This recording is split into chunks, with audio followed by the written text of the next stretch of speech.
સવારના 9 વાગી રહ્યા છે। આપ જોઈ રહ્યા છો TV9 એજન્ડા એટ 9 સાથે હું છું માનસી સોની। સૌથી પહેલા વાતાવરણની કરી લઈએ। આખરે જે ઘડીની રાહ જોવાતી હતી, રાજ્યમાં સાર્વત્રિક વરસાદની આગાહી કરવામાં આવી છે હવામાન વિભાગ દ્વારા। સૌરાષ્ટ્રથી લઈને દક્ષિણ ગુજરાત સુધી રાજ્યના તમામ જિલ્લાઓમાં વરસાદ વરસી શકે છે। જી હા, હવામાન વિભાગે વરસાદને લઈને કરી છે મોટી આગાહી। ઉત્તર ગુજરાતથી લઈને સૌરાષ્ટ્ર સુધી ભારે વરસાદની આગાહી। દક્ષિણ ગુજરાતમાં ગાજવીજ સાથે ભારે વરસાદનું અનુમાન, જ્યારે મધ્ય ગુજરાતમાં પણ હળવાથી મધ્યમ વરસાદની શક્યતા।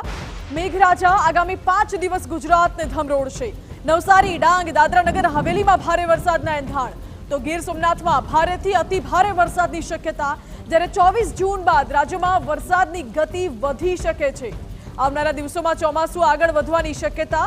કેટલાક જિલ્લાઓમાં પણ ગાજવીજનું પ્રમાણ વધુ જોવા મળશે। મહત્વનું છે કે છેલ્લા 24 કલાકમાં રાજ્યના 78 તાલુકાઓમાં વરસાદ નોંધાયો છે। સૌથી વધુ તાપીના કુકરમુંડામાં 3.1 ઇંચ વરસાદ વરસ્યો, જ્યારે વ્યારામાં 2.5 ઇંચ, વલસાડમાં 2.4 ઇંચ વરસાદ નોંધાયો, બોડેલી અને નિઝરમાં 2.2 ઇંચ વરસાદ ખાબક્યો। આ તરફ સાગબારા અને વાપીમાં 2 ઇંચ જેટલો વરસાદ વરસ્યો છે।